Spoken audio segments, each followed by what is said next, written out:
Howdy, folks. Happy Friday. Thank God it's Friday. And thank God it stopped raining in Buffalo. That means the water has stopped leaking into my basement. It's insane. Russ, it has rained 4 straight days. Yeah, I hate that. I mean, I don't get a leak in there, but I do get it from that comes up, and sometimes you have to pump it. And 4 days in a row is just not fair for anybody. Yeah, but we got your weather today. It's like sunny and 70, but it's going to rain tonight. So there you go. Yeah, it's 72 degrees in Michigan. Yeah, we're getting some nice weather. It'll probably rain tomorrow. So here's a quick update on the Las Vegas Raiders. The NFL now has completely changed their policy. They've gotten a lot tougher, and they have a whole list of things now that you can't do, and draft picks and everything else is going to be involved. But the Raiders right now have their 5 offensive linemen on the COVID list, starting safety, and somebody else. So immediately, the NBC moves them off of Sunday Night Football, and now they've slotted them into Sunday night at 4 p.m. If these guys apparently keep testing negative, they're going to get to play, even though they've been in close contact with somebody with COVID, which, again, it used to be like a 2-week thing. They're not making it a 2-week thing now. It's like a 1-week thing. And so my ultimate thing about this is it's not about COVID, but it's about like competitive balance. And I think at the end of when 2020 ends for a lot of leagues, when we're going back and comparing what players did now compared to what players did then, you got to look at the league and look at the situation. Because like the NFL, basically NBC is like, we don't want this game. This game's going to stink now because Tampa's going to kill them. And the NFL's like, well, we just want to play the game because we have to play games. Yeah, you can tell where the priorities are here. It's like, I thought they were going to move this game 2 days forward. No, let's take it out of the primetime game. Let's put it at 4 o'clock because the game sucks. Yeah. I mean, it's ridiculous. So, you know. But I just have to bring this up because when you hear things that, I mean, I was only 3 years old when this happened, but when I hear that today is the 50th anniversary of the release of Genesis's first album, first mainstream album, Trespass, which I have on vinyl. It makes me feel old. I mean, I'm old, but it makes me feel older than I actually am. Because I mean, this was before Phil Collins joined Genesis, before Steve Hackett joined Genesis. It was with Anthony Phillips, but still, it's a great album with a couple, 3 or 4 great songs. But 50 years, oh my God. Yeah. Anything that happened 50 years ago that you can at all remember is sad. That's a half of a century ago. Well, I'll tell you, we all have those moments when you feel old, and I talked before of some of the things in hockey that's made me do that. But my wife has this old, not a diary, but just a notebook that she's had since she was a teenager, and on the cover of it, there's a lot of different images from that era. And one of them is a scene from the movie Love Story. And I saw Ally McGraw and Ryan O'Neal were on the cover. And I started to think about that, trying to figure out what year that was, because I saw it at the theater. And then I looked it up, and I was just run over by a train to realize that Ally McGraw is here, my wife just handed me the book here. So this is the book. Look at that. Made me do that. Oh, that's great. So, I was run over by a train to see that Ally McGraw is 81 years old. Yeah, She's 81 years old. Better to see that movie, though, than Ryan O'Neal in the main event, though. Let's just say that. Yeah, with Barbara Streisand with a bad afro. Okay, I just have to put this up here just to mention this. Paul Simon in the chat says, Mike, I'm 27. I feel old. Well, today is the 27th anniversary in Toronto of the Joe Carter home run. So, again, oh my God. This guy was born on the day that Mitch Williams gave up the World Series losing home run. I was camping when that happened. I was camping in Yellowstone National Park, so I had no access to anything. And I came across somebody who had who had a radio, and I was a Phillies fan, obviously. So I'm like, what's going on? And I actually listened to the home run in a campfire, like with grizzly bears all around me. And you know what? You were still safer than Mitch Williams. Yeah, you were. What is it? Eck, what is it with you and bears? You put the computer up in the tree and the bear was chasing. Yeah, I like bears. I'm a big bear fan. I spent most of my life trying to see a bear in the wild, and I still You're gonna haven't get really done eaten it. by a bear. Sometimes people only get to see that once. Yeah, your bear don't story remember reminds me of my wife has this thing about moose. She wanted to see a moose in the wild, and we were in Norway, and we drove everywhere trying to see a moose in the wild, and we didn't see one, and we ended up staying at this what would be the equivalent today because it was 1995. Today it was sort of a bed and breakfast type place. I don't know what it was called back then, but and we stayed there. And I mentioned to the woman in the house that my wife wanted to see a moose, and she goes, "Well, I'll get my husband to talk to you."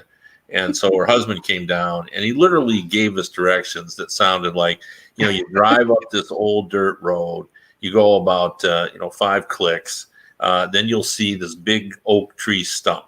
You turn right at the stump, and then you walk in.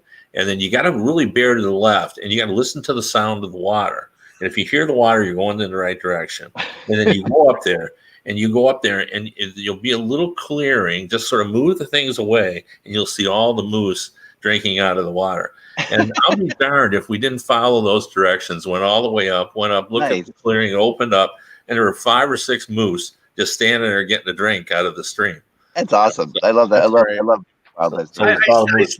But I also was going to bring up about the coincidence.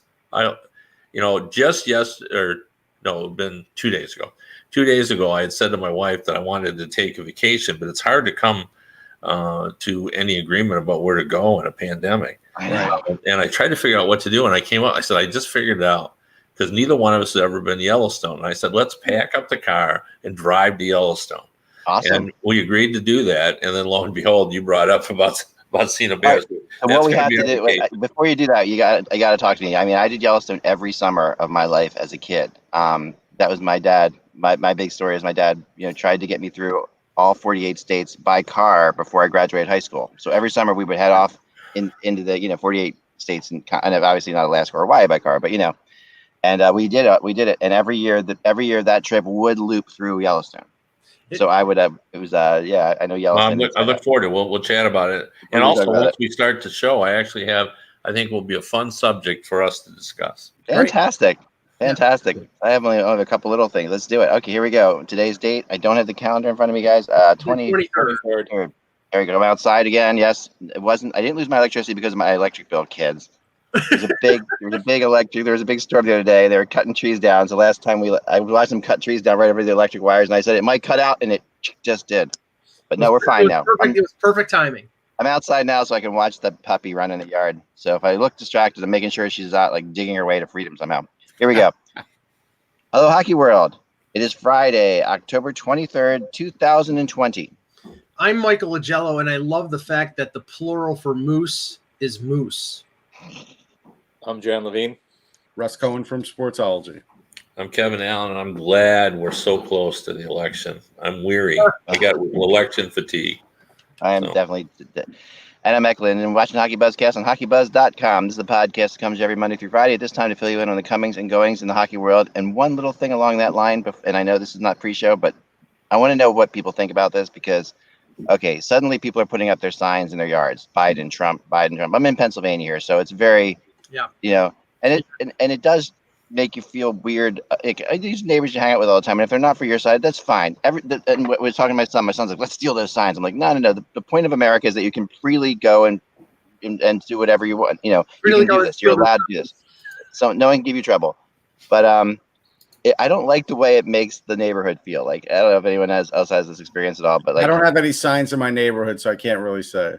Well, yeah, I mean, literally tomorrow on Monday, Trump's going to be about 6 miles that way. Well, all I can say is that my neighborhood, there's only one house that has a sign, and it's a Trump sign. And the neighborhood that I hang out at most in downtown Buffalo, there's a Biden sign every other house. So it's sporadic. So as I've mentioned, my wife is way more politically attuned than I am. I've mentioned to the guys before, she watches Meet the Press like we watch ball games. So start screaming at the screen and screaming at the commentators. So we do have a sign on our yard. There's not a lot in our community, but we've always had signs related to the various elections that are going on, just which she is. But the community I'm in doesn't have a ton in terms of there's sporadic, but I wouldn't say there's a ton of it that goes on in the area that I'm on, Long Island. Well, I think we have a lot of them, and I'll tell you for what it's worth, we took a hike to the park the other day, which is about on a mile and a half. We saw 22 Trump signs and 24 Biden signs. That's how close Pennsylvania is. Yeah. You brought up about how she watches it like we watch ball games, but when you grow up in the 60s, they went hand in hand. People were as into politics as they were. But it wasn't mean spirited. Like you were allowed in your block. There was always the election signs, and you were always curious to how everyone voted. But it wasn't a big deal. And today we see fewer of them because you're fearful. Yes. You really are. There'll be retribution. Kevin, why don't you give us your topic, and I'm going to go find the dog real quick because I've lost it for a second. I'll just say this quickly, and then we can move on. It's gotten to the point now where somebody like myself who's politically interested, I don't post anything on social media, even vaguely political anymore, because of the crap storm that it starts with people. I can't do it anymore, and I've gone back and deleted stuff off my timelines if that was anything political, because people could go back and look at it. So it's sad. It's saying, well, I've written out these incredible diatribes. And in my Facebook thing, and what my thing to do is always I never post something like that the same day. I leave it there and I wait, and it's in there the next morning, and I always delete them. Yeah, that's smart. Anyway, but they're really good. Someday I'll share them with somebody. Go ahead, Kev. Well, I had this idea what I wanted to do. I wanted to rank in order. Like it feels when you talk to people, like everybody it feels like free agency is over. We had it and that was it. But there's still so much that has to happen. And so I wanted to sort of rank those. So I've been calling around the league and saying, okay, and you kind of know what I was talking about. The Tampa Bay Lightning have to get under the cap. They're going to have to move out some people. Hoffman needs to sign. Right. There are other issues out there. The Vegas Golden Knights are rumors about them. They're trying to sort out a little bit of maybe they should move one other guy. And I wanted to sort of get a sense from everybody what the most important issue is. And one guy stopped and I listed kind of all things. He goes, "You're just totally wrong on any of this." And he told me what the number one issue is, and my light bulb went on. And I thought, you're absolutely right. I don't need to make another call. I know what the number one issue is. So what do you think the number one issue is that we have to deal with? And as we honestly, I think the major issue right now is the Canadian-U.S. border, because if it doesn't open up before January, there's going to be a complete realignment of all the divisions. And I think that will affect, sort of the competitive balance in the league for next year. And we don't know how many games the league is going to be next year. So I think that's it. Yeah, Mike you're got it. I was going to go start and end date for the 2021 season, and how many games we're going to play. I think kind of overarching concern is kind of the thing that the league and the Players Association really need to come up with, and then everything else filters off of there. Yeah, I mean, you guys are right on. You're way too smart for this. But the all right, we're done, Mike. See ya. Yeah, Mike, and you both were right on. But the guy said to me, he said, you guys are concentrating on the wrong thing. He said, what we're concentrating on in our team is whether we're going to be able to play at all. He said, I don't know if you guys watch the news or not, but the second surge is coming. Yeah. A lot of owners feel they have to have people in the stands. Yeah. Now all of a sudden is wondering is whether we're going to even be able to play without some sort of quarantining bubble-like existence. And how bad is this second surge going to be? And, how do we protect if we do want to try to bring people in, how do we protect people? He said, we're far more worried about that than whether or not we find a number 7 defenseman. And that's bad news for all the number 7 defensemen that are out there, Kevin. It is. Yeah. Well, there's a lot of those guys out there. I mean, and I definitely, it's obviously the big story right now. And you're right, there's a huge feeling that this is coming back in a major way, and we don't know. No one really knows. But I think to me, The one that I was going to say, if we want to go to actually, we just want to just focus on free agents themselves. Yeah, let's do that now. The thing that I was seeing, and what I wrote about today, was the Matthew Barzal situation, which is sort of in a really weird place talking to people. It's in a very much of a state of, for the first time, maybe Lou Lamoriello not knowing quite how this is going to play out. Usually he has everything figured out way ahead of time. And today, last night I get a call from a source of mine in New Jersey who's been really dead on about things. And he says that he's heard from a friend of his with the Rangers that the Rangers have considered an offer sheet for Matthew Barzal. It's just, it's brand new to me, but what are our thoughts? I mean, we have a couple Rangers guys in here. I would say this as a guy who now works in the betting industry and has to write stories. And I don't even know if this is up there, but if there was betting odds on it, Barzal staying in Long Island is minus 600. It's highly likely that. Well, I've got the number one then. Well, let me. Let's play off this for a second, because I want to see. This is a bit of a nuclear option for the Rangers. I mean, think about the intrigue of that, like the Rangers putting that money out and forcing the Islanders to match something that, and maybe throwing the Islanders out of whack. I mean, the Rangers and Islanders are two teams that are both on the they're both growing, they're both young, they both have and the future could be decided by this Barzal contract. The Rangers could actually screw them in that situation. I don't think Gordon or JD would do that to Lou, because again, in another year or two, you could do it to Kakko. Well, right, but this is the thing that, and I don't know. I think the threshold is around $10 million, where the compensation goes to 3 first-round picks. Below that, I think it's like 2 firsts and a second. Well, there's a problem. The Rangers don't have their second-round pick. They traded it to Detroit for Mark Stahl. So if they did that, they would have to get the second-round pick back from Detroit to be able to make the offer sheet. Yeah, you just beat me to the punch there. I was going to tell you why you couldn't. That makes no sense. Okay. So, how hard is it to get a second-round pick back? Well, you could flip. You could give them the 2022 second-round pick and something else. I don't know. I'm just saying. I have a bigger question. Yep. How are you fitting his salary in, given where they are in terms of the cap? Even if all those are really legitimate questions. Even if you don't sign Ryan Strome, they have $7 million in cap room right now. Yeah. You're going to have to find a taker for Brendan Smith, which even if you dump him in the minors, you're only saving $1 million. That kind of stuff comes out when you're trying to put a scare into a team to perhaps try to make a deal with you. No, but I'd bet almost anything, and I mean this, that the Rangers are not going to put an offer sheet on the I would too. I'm not saying I wouldn't. Yeah, that's not even right there with you. Now that I would file that under no. Now, I don't know. In recent history, and I believe it was 2008 when this happened, 2007 or 2008 when Brian Burke took over in Toronto.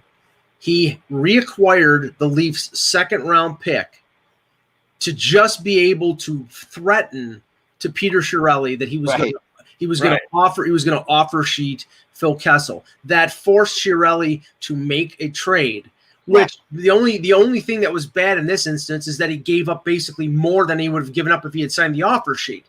But it forced them to make the trade. Now, if the Rangers were doing that, they have plenty of young prospects that they could flip to the Islanders to get. But I agree with Jan.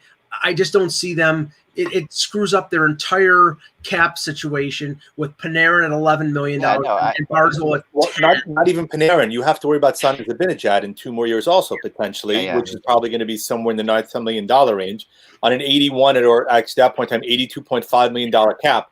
I'm not quite sure how you're fitting in Barzal, Zibanejad, Panarin when you also have to re-sign Kakko. Adam Fox is going to have his ELC expire at that time, and you have other guys in the pipeline. They wouldn't be able to do it. I already have enough Ranger fans going, when are they trading for Jonathan Taves? And I'm trying to walk them off that way. That it's not going to happen either. Here's the thing, like it's funny about my rumors, like, and this has been going on forever, so I'm very used to it. Is like I'm not saying that I think this is going to happen or want it to happen or predicting it's going to happen or anything like that. Everything you guys are saying is what I said to him. It's perfectly logical.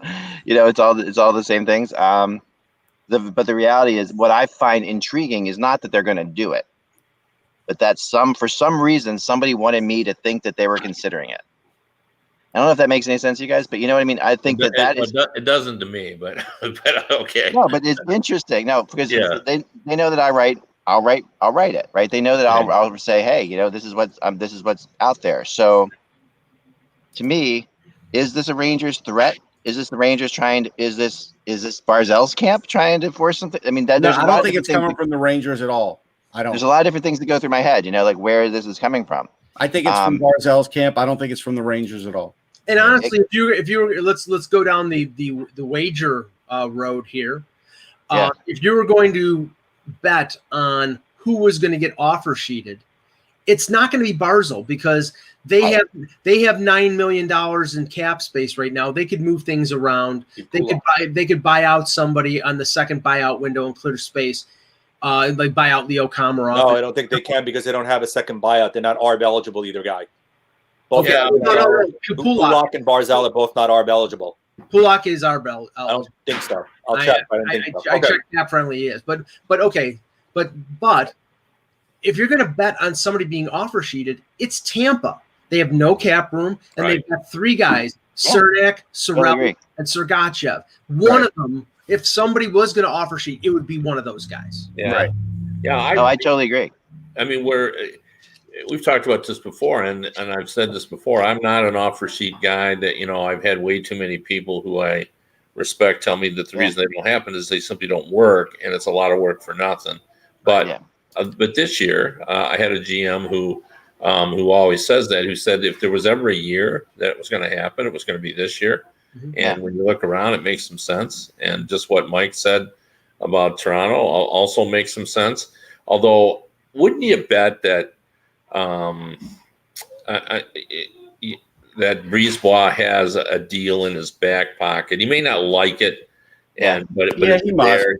Yeah, he knows he can do it. So even that one now seems we're too far down the road. Like if it was going to happen, I thought it would have happened before. Yeah. I still have the number one story. Well, Russ, just let me. Go ahead, but we know what Russ's number one story. Go ahead. All right, but let me just finish the Tampa thought here. They do have an option here, Kev. They can put Stamkos on LTIR during the offseason because he was injured in the Stanley Cup final. It's this groin or mid body injury. They could open up the $8.5 million in cap space to sign these players and sort of push off the decision to trade somebody going into the season. But I think it's tougher at that point to move a Tyler Johnson or to move somebody else out because everybody will have filled out their rosters.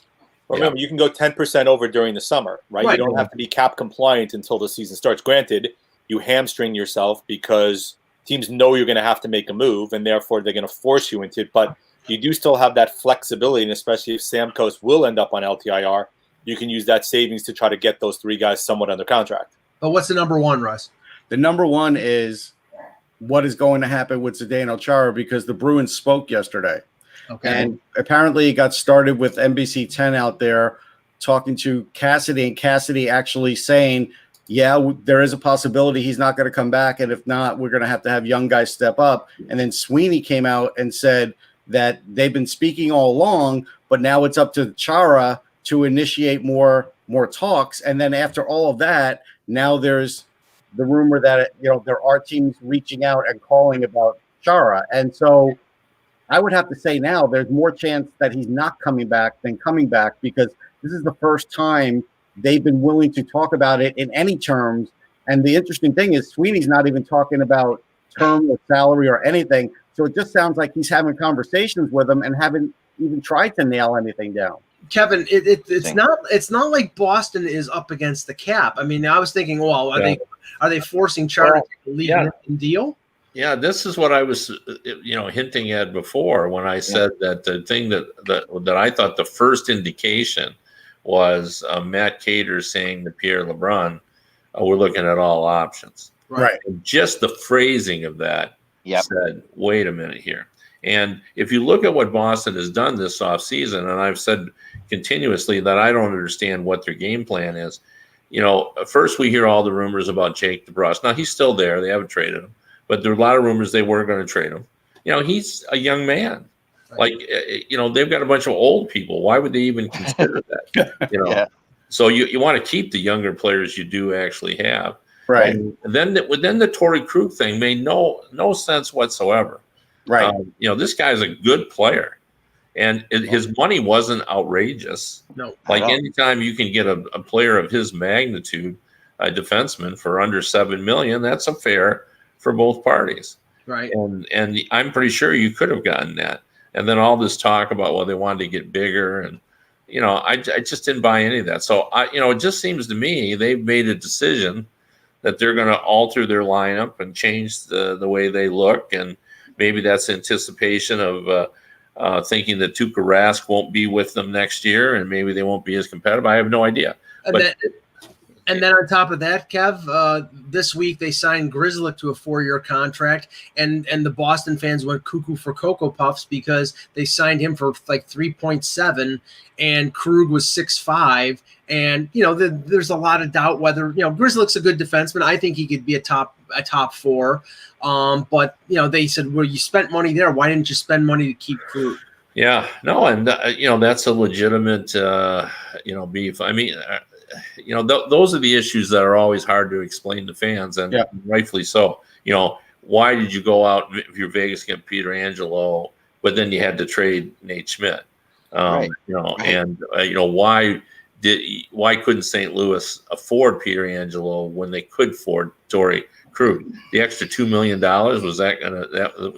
I think it was crazy. I think the interesting part about all of this is, it's not even about like what Chara's play is anymore. It's still pretty good. Yep. But if you take Chara off that blue line, no matter who they replace him with, teams breathe a sigh of relief. Yeah. Like it all of a sudden becomes a lot easier to play against the Boston Bruins. Yeah.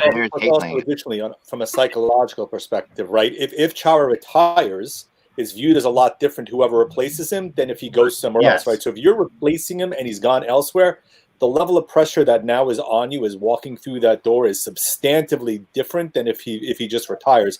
Be like, wait, so you're the guy who's being replacing Chara. You're now going to need to kind of produce at a higher level than even you might have expected walking through that door. And Brett, what you said, what was interesting to me about the way Kevin, the way the whole thing has gone down over the last couple days. You can read the tea leaves, and we've been through this before. Like, we've seen this kind of talk happens when a GM says, "We've been talking all along. The ball's in his corner." And then when Matt, Cater says, we're keeping all options open.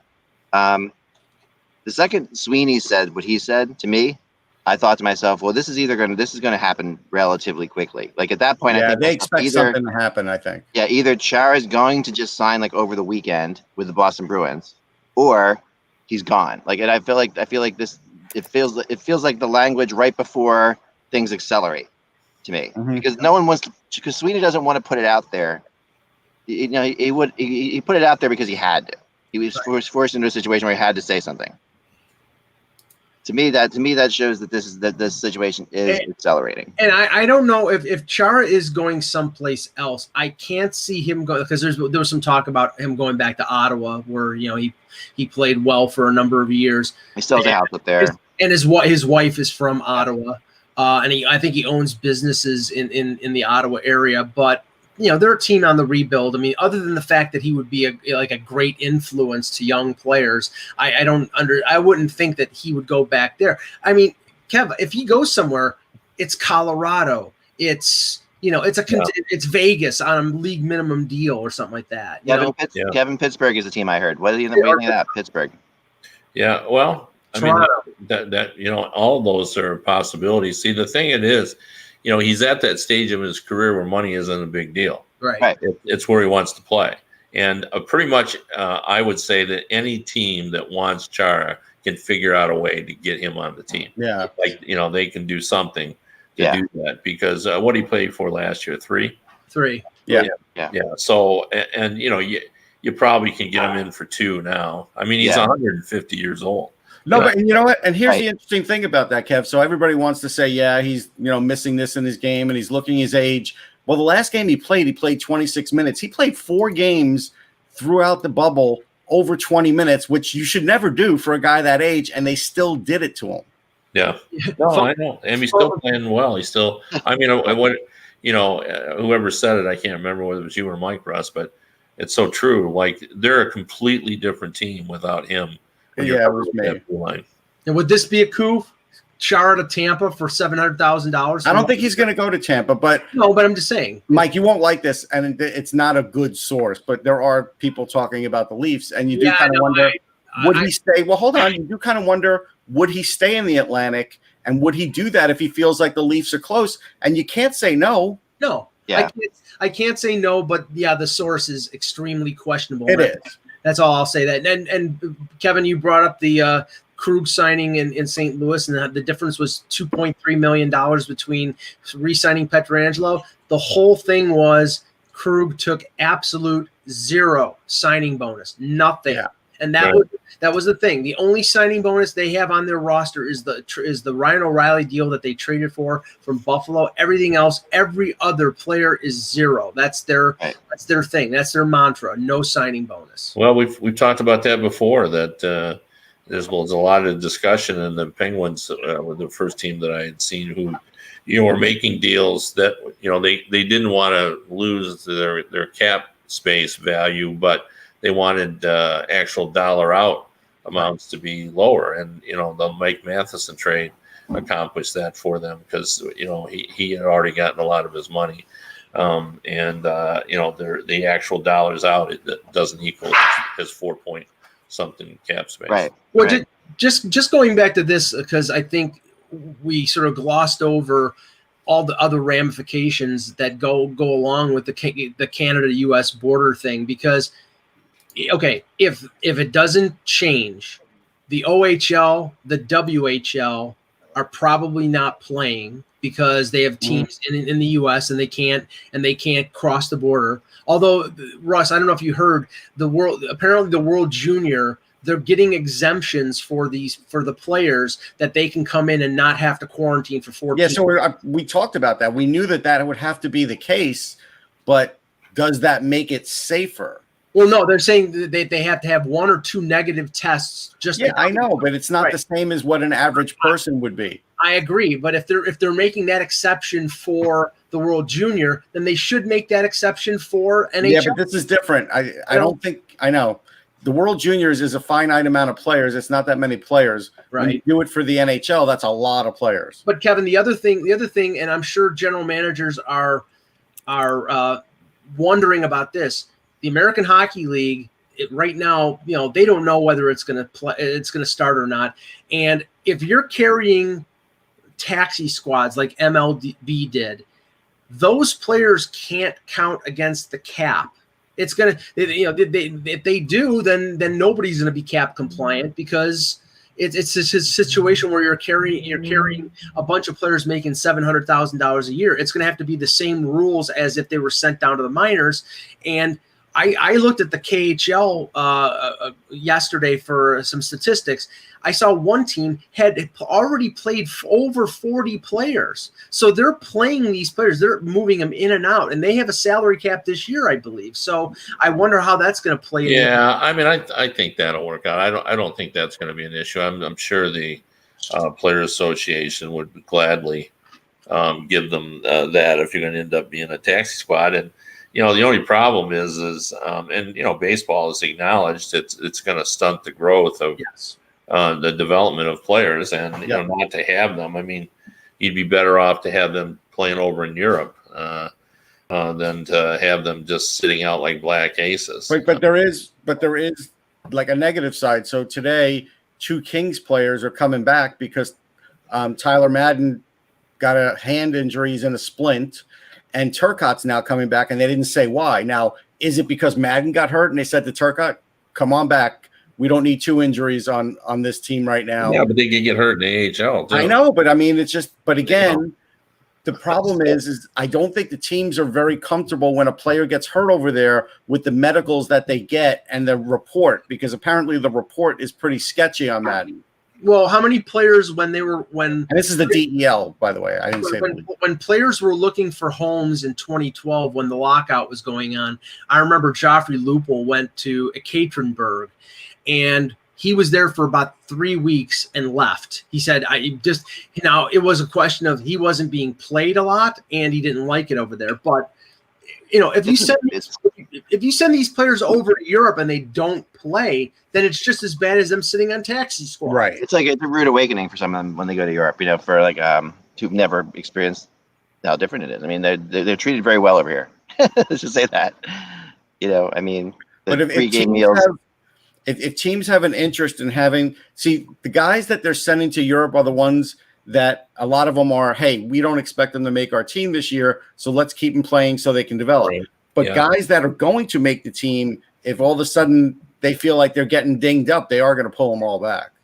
Yeah. What's interesting too is I've seen for sure, I saw Dubas say this, that, instead of playing at 23 like most of them have in the past, he's going down to 20 or 21. Mm-hmm. And I've seen other GMs mention that as well. Maybe they all know that if this thing gets bad, we're going to have a taxi squad. But, getting back to what you said about the World Juniors, Russ's point is a very valid one. With the World Juniors, you're talking about a one-time thing. Sure. Right. All coming over. And this is going to be continuous for the NHL. Yeah. Guys coming back and forth and across. Right. And, that's the issue, even for the World Juniors.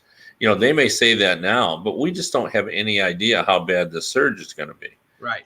So, we don't know what Canada is going to look like in terms of the virus. We don't know. And that's why, going back to where we started this conversation, the GM said, all of a sudden, all bets seem off. Like, how many games can we play? Before there was some optimism about doing what football has done and working in some fans.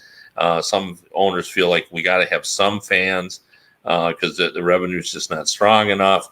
Nobody is saying this, but they're going to have to go back to the players and say this deal that we cut before, a la baseball, it doesn't work for us anymore. Because it's interesting you mentioned baseball, Kev, because I did one article on Sportsology and one of them that'll be coming out on Elite Prospects. I spoke to Mark Yannetti of the Kings, and he talked about the development cycle, what it is in baseball, which he feels is correct, like 6 to 7 years, and what's happening in hockey, which now does seem like all of a sudden, if it's 2 years, are you starting to question the player? And I tell people go read it, because I do think that there's some great insight there. And a lot of people, if they have to do it based on what Kevin said, and there's a taxi squad, doesn't mean they want to do it. It just means that they're being forced to do it. There's a difference. Yeah, no. And it's because of circumstances. Yeah. But it's, they just don't know. And we don't know how the players are going to react to that. Like that, I don't want to say we're not sure that there's going to be a season, but boy, I would say with the events of the last 3 weeks, we know far less about when we're going to start. Before. Yeah, Bettman's not even – he was a lot more confident a month ago. Bill C in the chat room brings up a really interesting point, and I think that this is valid too to talk about, and that is the switching that Canada is considering and that the U.S. is considering as well, of the 14-day quarantine and what that really means. Right. Which is definitely something that has been examined. It's being examined right now on a lot of levels scientifically, like how exactly – how good is 14 days? Does it have to be longer? It's going to be shorter. With new rapid testing, can it be played in different ways? I mean, there's new kinds of tests that are coming out too. I think all that will play into pro sports at some point. Yeah, they've been saying now for a week that there's a possibility they may go to a 10-day. Yeah, because that seems to be enough. So 10 days, right, but even the rapid testing, I don't think there's good enough rapid testing right now based on what we see with all the up and downs with it. So I don't think you could do it less than 10 days and be really, truly safe. I don't. Yeah, we don't know. I mean, that's what they're really examining. I mean, this is all so new still, really in the relation of what we're dealing with here. We're still in the really early stages of this disease. One of the things, Kev, we saw yesterday, there was a report that based on the new CBA, the understanding that between the PA and the NHL, that if the season didn't start by a certain point, that the players were going to get a lump sum of around 8% on October 31st. That will be their first payment towards their 2020-21 salary. And Russ and I were talking about this yesterday, and the fact that if these players take that money, this should be the line of demarcation for them to either opt out or stay in. If they go and take the 8% and then opt out, then I think that's wrong. I think the decision should be made now. Are you going to play? Are you not going to play? If you don't, nothing against you, but you can't take that 8% when other players are, taking 30% less and may get prorated money going forward. So I wonder whether that's going to be the case or whether they're going to have a deadline for opting out. Yeah, it's so few players that I don't even think it's that big an issue, to be honest. Most of the, obviously we had throughout sports, we just had a handful of players that opted out. So. Yeah, I think that. The NFL had the most, but they have the biggest rosters. Right. They percentage wise, the number is still really low. No matter how you look at it, I think. Now, I'll say that with one of these events, I'm sad. With the other one of these events, I'm glad. It was announced yesterday that the NHL would postpone the Winter Classic. I'm sad about that because the Winter Classic is a nice spectacle. Yep. They also announced the cancellation of the AllStar game, which if it never came back, I would be in favor of it. But that I know it's my opinion. That's just you're being a grumpy old sports. Yeah. Like the thing about that is, I don't. Have you been to any, Mike? Mm-hmm. Well, as you know, they're huge in the cities where they play. Yeah. It's all about kids, and they bring them in. If you're against all-star games, you're against kids, essentially, because that's what it's all about. That's why I don't have any. Honestly, Mike, you're anti-kids. Yeah, really, like in the cities where you go, and it's just a big, wonderful thing. It's just a nice convention, but are they terrible on television? Yeah. Honestly, I didn't expect either of these events to go up and kept saying it the whole way through because most of the time, with the Winter Classic, you have to sell tickets. You can't run with empty stadium or 25% stadium with the Winter Classic with the overhead. And the All-Star game, it doesn't make sense to do it that way because that's your sports highlight event. If you're showing empty stands, it's kind of going to put a damper on the sport. So I really didn't expect either of them to happen this year. So, I don't think it's a major announcement. They just had to do it. Well, too, nobody talks about this, but I've heard through the grapevine that these stadiums, they hammer the NHL on rent. Oh, yeah, they do. Because there's no place for the NHL to go. Right. If they want to play at a certain city, there's usually one venue. Sometimes there's more, but usually there's only one that they really want to go to, and everybody knows it. Yep. So, they cut I know at the University of Michigan, they cut a really tough deal on the NHL. Well, although I will say this, Kev, it seemed like the Cotton Bowl did sort of give them a break because it was a little bit of an older place, and they were bidding with Jerry Jones, I think, for that. And I think Jerry got a little greedy. Yeah, well, whatever.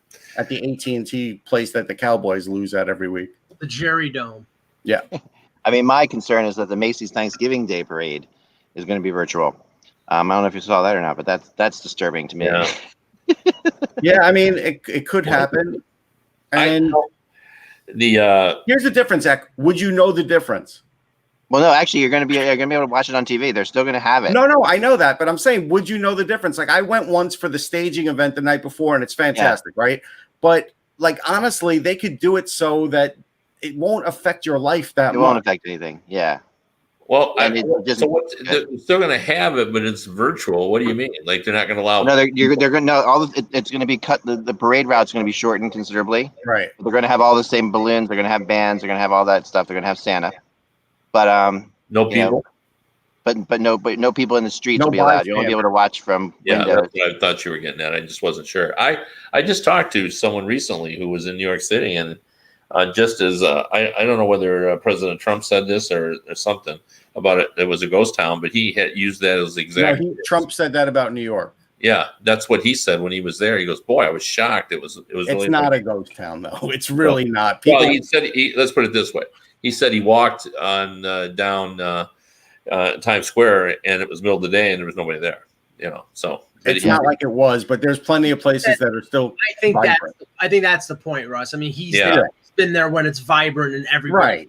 Right. And by the way, the thing that you brought up about the rapid testing, there's a report in Forbes magazine yesterday that said that Canada is going to test the rapid testing at Pearson Airport and in Calgary, and if it works, then they will be using that at the border, and there wouldn't be the 14-day quarantine. So it wouldn't be down to 10. It would be like I could go to the border and rapid test and go to and cover Leaf games. Yeah. Believe me, I'm anxious to do. Thank you very much. Well, you're so far you want to do it, but they may charge you $100 every time. You don't know. They're doing that That's now no problem. in the United States. My daughter ended up going to Maine from Michigan, and she had to get a test or she had to quarantine for 14 days. Right. She got there. So she just had to go down to the, and here it's, to me, you can see how far we've come in battling this disease, where it was so hard in the early to find anywhere you could get a test. And now a mile from my home, there's 3 different places. Yeah. You could get tested at the pharmacy at a grocery store. Yeah, you can tell that we're a little better prepared this time around for this second wave. When you go to the supermarket and there's a pile of hand sanitizer up to the ceiling. Right. Yeah. I mean, that's my hope for the NHL season comes from that, really. Like, I know that things are getting worse, as far as the pandemic out there. But my hope is that we are getting better at dealing with it. And that's what's interesting too, Ek?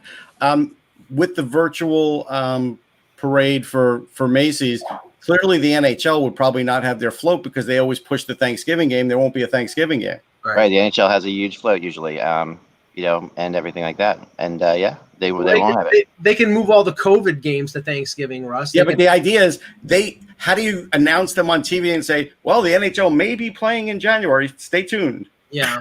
Yeah. Right. Right. There you go. Maybe.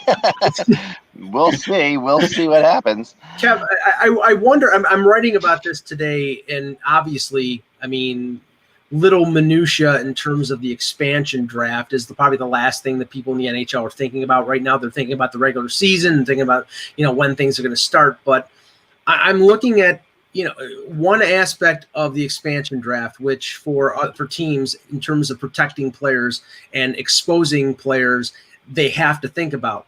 One of the things is each team has to expose 2 forwards, 1 defenseman, and a goaltender, and the 2 forwards and the 1 defenseman have to play at least 40 games next season or 70 over the last 2 seasons. Right. Well, last year was a shortened season. This year is a shortened season. I would think that they would adjust those numbers. Prorated. They'll be prorated. Yeah, okay. Because in that aspect, I mean, because some teams, like for example, I'm doing it about writing something about the Leafs.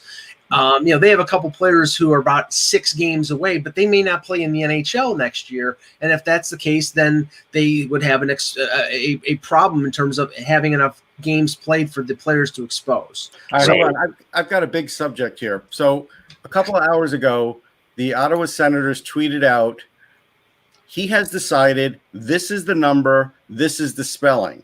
So now Stützle has changed the spelling of his name, and I'm going to take a screenshot because in a year or two, if he tries to tell us it's a different pronunciation or if it's a different spelling, I'm going to go back to this original tweet and say, no, this is what you wanted. This is what we're sticking at. Kev, come on. Now they're tweeting this. This drives us crazy. Well, I now it's starting to make sense because I was talking to someone on the phone and all of a sudden he was pronouncing his name differently, and I thought maybe he just had it wrong, but maybe no. Here's the spelling they want: Stuetzle. So there's no more umlaut, and you don't have to worry about any of that. It sounds like a dessert now. Like it's spelled like a dessert. Maybe more. It sounds like strudel. You like apple cherry with your Stützle. Exactly. And he's wearing number 18. Warmed up, please. 18. Birdseye used to put out beans and Spätzle. Now it's beans and Strudel. Yeah. So, well, that's interesting. That's definitely a good topic, Russ. Thanks. I think that's it though for that one. Yeah. No, that's it for it. But it's amazing to me now. That's been my favorite topic thus far. That was Made me hungry. I haven't had lunch. I'll say that much. Really has. It's really my favorite topic. That's I'm hungry, so I appreciate it. I do appreciate it very much. I think one of the things I wanted to talk about. We only have 5 minutes, but I don't know if we should get into this now or not. I think I'll hold off on it actually. Why don't we just talk about some of the free agents? I mean, let's get into not that we know where they're going to go, but Kevin came out I think a couple of days ago that Mike Hoffman was willing to take a 1-year deal, sort of following in the footsteps of Taylor Hall. Now the question is he going to go where he gets paid the most? Is he going to follow Taylor Hall and go to a team like Buffalo where, he's got a favorable situation with a center where he can pile up good stats and then go and make a good case in free agency? Or does he go to a team like Colorado where he has a chance of winning a Stanley Cup? I mean, that's up to him, but it's an interesting thing that we'll see over the next couple of days, because I don't think it's going to take very long for him to get a contract, but who knows? Yeah. It'll come down to which teams have the ability to sign him, too. Like he may, like if there's someplace he wants to go and they say, give us some time, we can create some space, like we've heard about Vancouver. Yeah. Then he may do that. So like it could take time if that's what he wants to do. Right. But, that requires a leap of faith from the player that they're going to follow through, because like it's been stated before, teams move on. Like, if you tell them like, no, they believe that. And then they go to option B and C and D.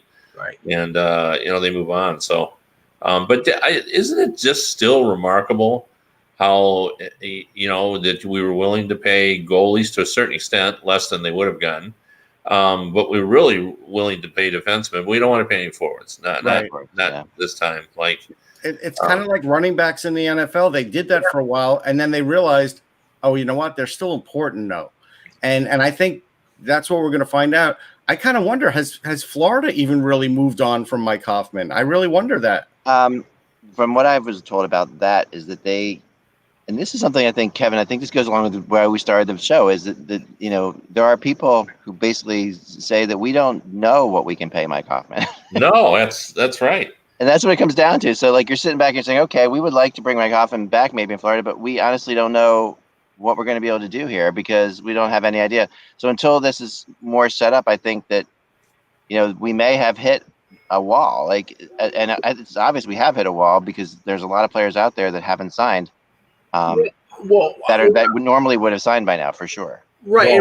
Go ahead. Sorry. Well, I was just going to say, too, what's really important here, too, and it never gets enough attention is, who owns all these teams? Yeah. Like the Toronto Maple Leafs aren't worried about the economics of all this. No. The New York Rangers are not worried about it. But, Arizona might be. Yeah. Certainly Ottawa is. And what about Columbus? Nashville has, a delegation of people who own the team.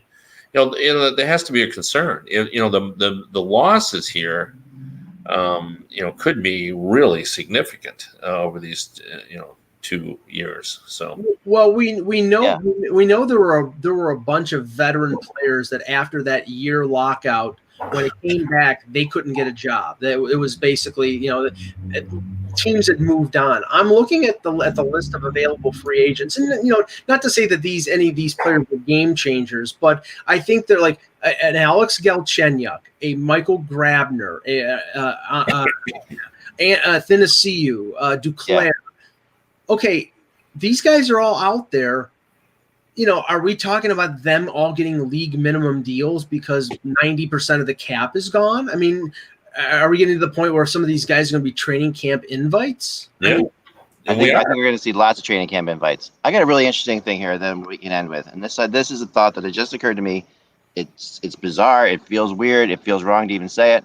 But we know that some teams, might, like you're saying, Kevin, the losses are going to be incredible for certain teams if we don't get fans in this season. If we don't get fans in this season, there's some people that maybe some teams that might not be able to survive that even. is it worth it to the NHL to play without some of those teams?